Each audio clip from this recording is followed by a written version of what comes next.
دكتور طارق رضوان أحد أبناء قرية محلة منوف دائما يعاتبني في وجودي بين أهالي محلة منوف، وهو دائم الاتصال، وكان لانشغاله بمجلس الجامعة اليوم كان يريد أن يكون بيننا، فيبعث إليكم رسالة ود ومحبة. هو رجل نبيل، رجل الفضائل الدكتور طارق رضوان، كلنا نعرفه، يكن لكم كل احترام وتقدير، تحية لتواجده بيننا. فهو شخص نبيل لا يتوانى عن فعل الخير وعن الخدمات، ويقدم لأهالي محلة منوف الكثير والكثير، ووعدنا أيضا بالدعم لهذه المسابقة في الأعوام القادمة بإذن الله. شكرا للدكتور طارق رضوان ابن محلة منوف البار. نبدأ بالتحظات التكريم والتتويج، وطبعا لخوفنا من ان الجميع يأخذ الجوائز ويأخذ النقود ويذهب بعيد، والضيوف أو أصحاب المقام الرفيع المكرمون بيننا ستخلو القاعة. فحبذا لو بدأنا بتكريم أصحاب المقام الرفيع، ولنبدأ بالسيد المهندس عبد السلام الجيار. السيد المهندس عبد السلام الجيار، تحية للسيد المهندس عبد السلام الجيار.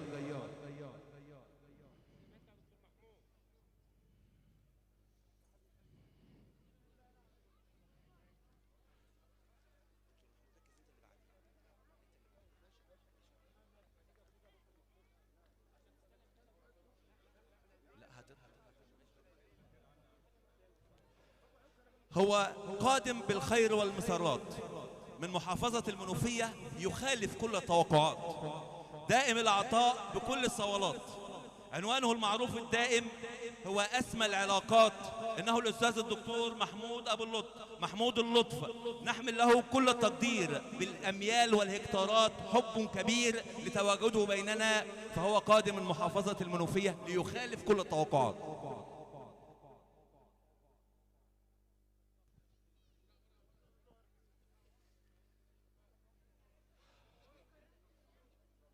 أيضا نكرم الحاج وجدي عبد الجليل أبو عمر.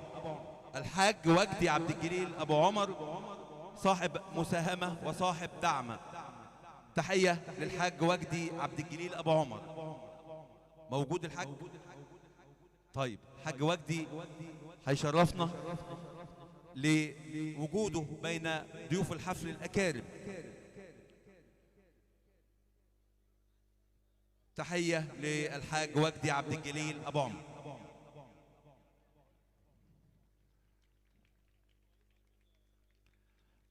هو طبعا احنا مش عايزين الزعل بينه وبين الدكتور ياسر، بس غصب عن الدكتور ياسر، تصريحات الدكتور ياسر على المنصة.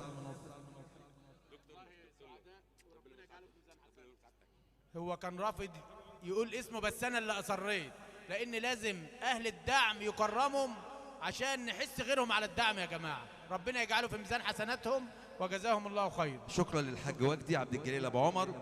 أيضا الحاج رضا السيد علم الدين. الحاج رضا السيد علم الدين، تحية لدعمه ولوقوفه بجانب تلك المسابقة بكل الدعم. الحاج رضا السيد علم الدين.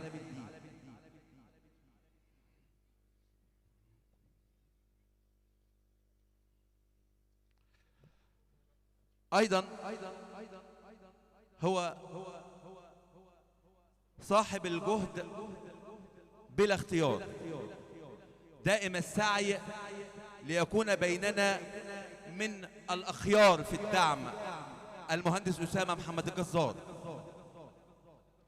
المهندس أسامة محمد الجزار، بدعمه كانت المسابقة شيء جميل بانتقاء واختيار. أنا بشكرك جدا ياسر بيه، وده كتير عليا والله. إحنا جايين ندعم ونفرح بأهلنا وبولادنا، وده شرف كبير لنا. أنا يعني شاكر جدا، ما أقدرش أقول غير كده. شاكرين جدا لحضرتك، شكرا. هو رقيق القلب خلوق، نعرفه دائما في تلك المسابقة يفعل الكثير بإخلاص ونية هو المهندس محمد علي أبو موسى. تحية للمهندس محمد علي أبو موسى صاحب المقام الرفيع والصولات الجيدة في تلك المسابقة وأعمال الخير، المهندس محمد علي أبو موسى.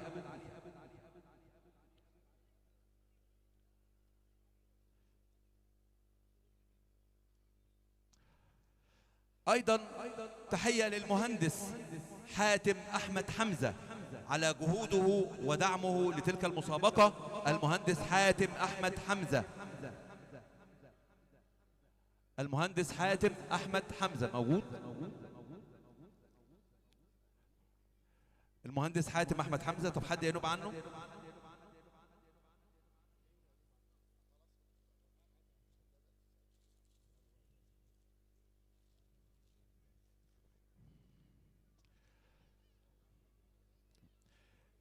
هو شمس في كون التلاوة ساطع، زاده حفظ كتاب الله النافع، جهده الوفير وخلقه الطيب دافع، بقلب خلوق وروح ضياؤه لامع، إنه العالم بعلوم التدبير وفخر عظيم لكل جيل.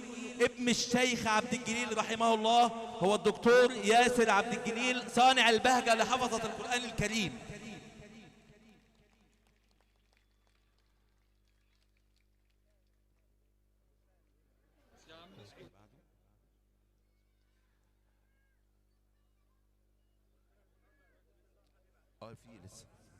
سعادة الأستاذة الكريمة منى فرج عيسى، سعادة الأستاذة الجليلة منى فرج عيسى من الأكارم المكرمون في تلك الليلة. الأستاذة منى فرج عيسى.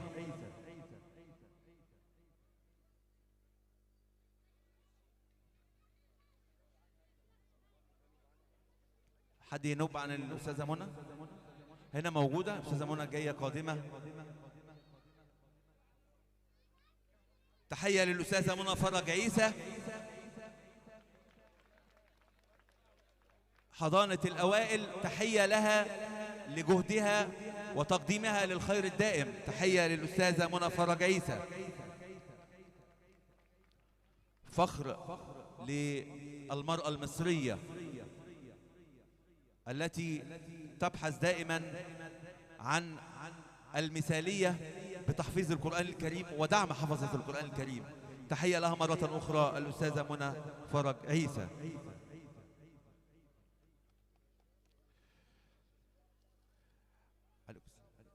أيضا بخطوات سديدة شاب خطاه تشعر أنها عتيدة، إنه المهندس سيد كمال عويضة.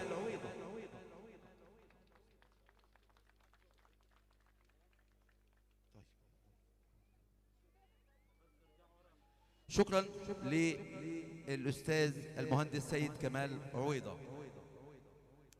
أيضا هناك تحية بكل الحروف الهجائية والأبجدي، المهندس محمد ياسر المحمدي، محمد يسري المحمدي. تحية للمهندس محمد يسري المحمدي.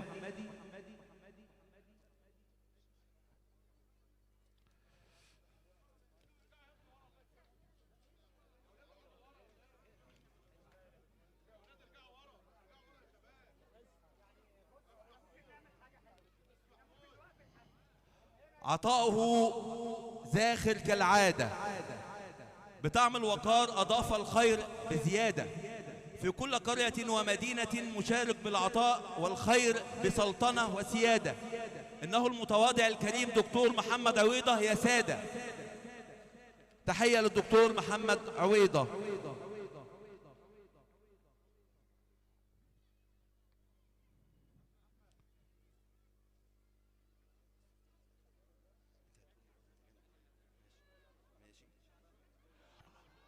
أيضا في جمعه معنا دائما الإفادة، ودائما متجدد بالدعم والخير، إنه فن القيادة المستشار الجليل سمير قضاضة. تحية للمستشار سمير قضاضة على جهوده المضنية وتواجده المتوهج الدائم في كل حفل.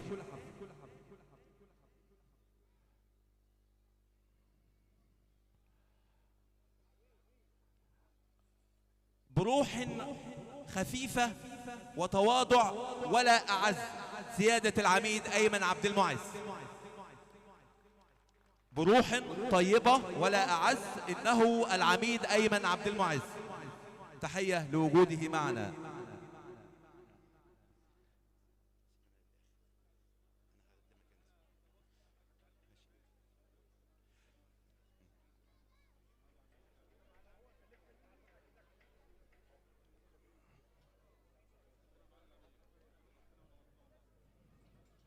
هو جهده رقراق بنسيم وطيف، ودائما مخلص بأخلاق عفيف. إنه الخلوق السعيد عبد المقصود قحيف.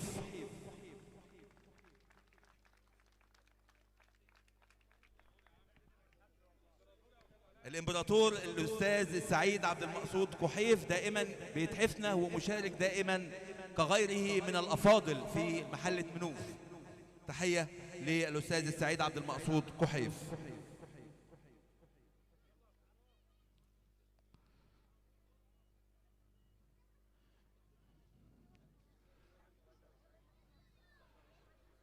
لا شيء اقدمه الا التحيه عندي. إنه الفضيلة الشيخ أسامة عبد الكريم الجندي. تحية وتقدير للقارئ الشيخ أسامة عبد الكريم الجندي.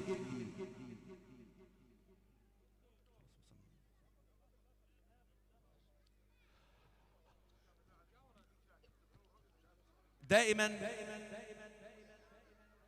بلقطات وإخراج مذهل كالعادة. دائما في المطر يعطينا أجمل لقطات. إنه المهندس محمد عطية الزيات في أجمل اللقطات في المطر وفي الحار أيضا هو دائم الإبداع. المهندس محمد عطية الزيات.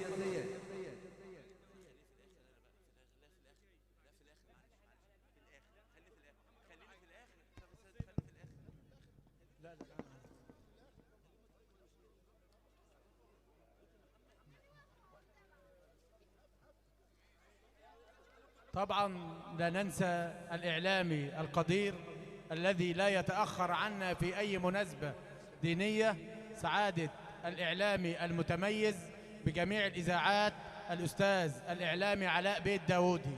حاجة بسيطة تكريم يستحق وزيادة والله، جزاه الله عنا كل خير.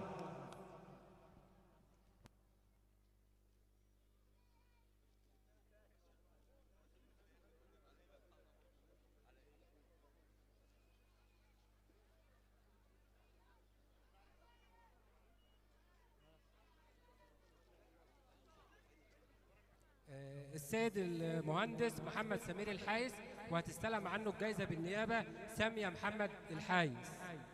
اتفضلي.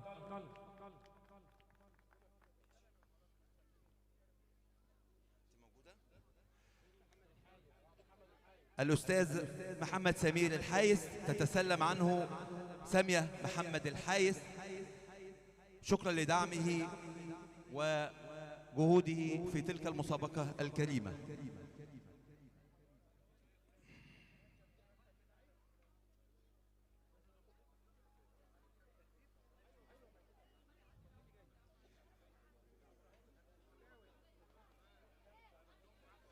أيضا الأستاذ إبراهيم الششتاوي النجار، تحية للقطاته وأيضا وجوده معنا بلقطاته اللامعة النادرة، المهندس الأستاذ إبراهيم الششتاوي النجار.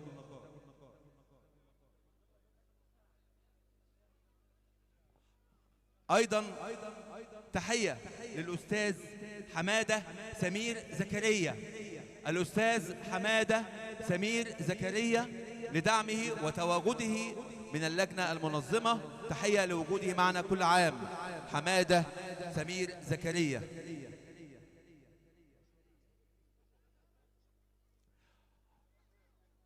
أيضا الأستاذ رشاد القسط وشهرته عماد رشاد القسط. تحية للأستاذ رشاد القسط الشهير بعماد رشاد القسط.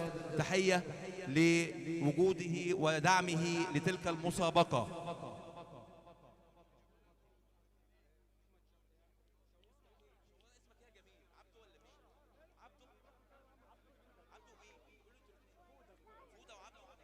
طبعا تحية للعالمي أحمد شوارة يتسلمها أحمد عبده وفودة نيابة عن أحمد شوارة.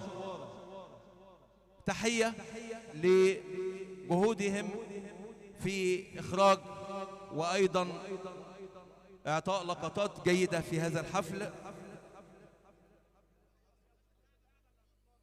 أيضا كل الشكر للأستاذ عصام الخطيب. الأستاذ عصام الخطيب من الداعمين لتلك المسابقة، شكرا له على تواجده وأيضا دعمه لتلك المسابقة. الأستاذ عصام الخطيب.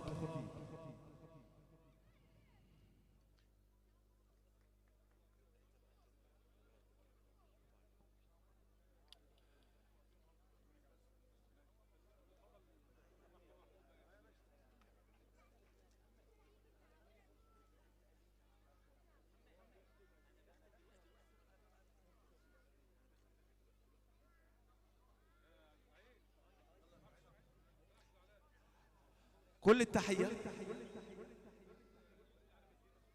طبعا بنشكر الحاج وليد علم الدين شكر جزيل لتواجده وأيضا لدعمه الكبير. شكرا للحاج وليد علم الدين.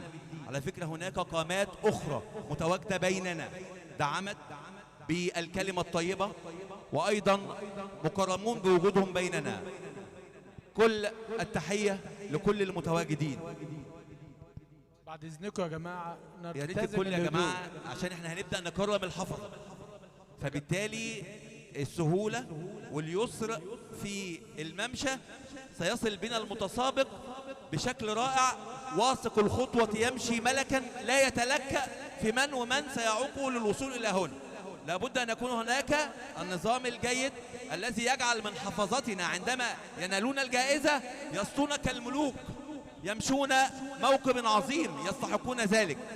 فلا بد أن نكون هناك في التزام وانتظام حتى تخرج اللقطة واللحظة، ونحن لسنا أصحاب اللقطات ولكن أصحاب الأفعال.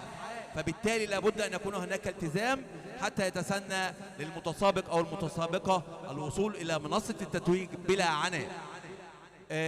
طبعا أنا دوري بينتهي الآن. كل الشكر الداعمين لتلك المسابقة، كل الشكر لكل الحفظة، كل الشكر لأمهات وآباء عانينا الكثير وقدمنا الكثير من أجل الوصول إلى هذا المشهد العظيم. مشهد مؤثر، مشهد يسلج الصدور عندما فاحت بنا أقدار بدماء ملطخة في فلسطين، وها هنا حفظة القرآن الكريم سيحملون بإذن الله عاتق الأمة للوصول إلى كشف الغمة بإذن الله. فهم اللبنة وهم الينابيع الدائمة وارفة الظلال، هم من يستحقون التكريم وهم التفاؤل الوحيد في تلك الأزمات، وبهم ترفع الرايات بإذن الله. راية الإسلام ستكون خفاقة بإذن الله بحفظة القرآن الكريم. كل الشكر والسلام عليكم ورحمة الله وبركاته مع الأستاذ السعيد كحيف. بشكر الأستاذ علاء الداودي على هذه التقديمة الرائعة. واستاذنكم بس في حته تنظيميه بسيطه عشان المطر وعشان العدد. اللي هينادي اسمه الاستاذ سعيد هيستلم جايزته ويقف بالترتيب لحد ما الصف يتملى. هناخد صوره مع بعض وينزل عشان ما نسلمش على كل واحد واحد ونتصور مع كل واحد واحد، هنتعب الناس ونرهقهم. اللي هيسمع اسمه هو هينادي الاسم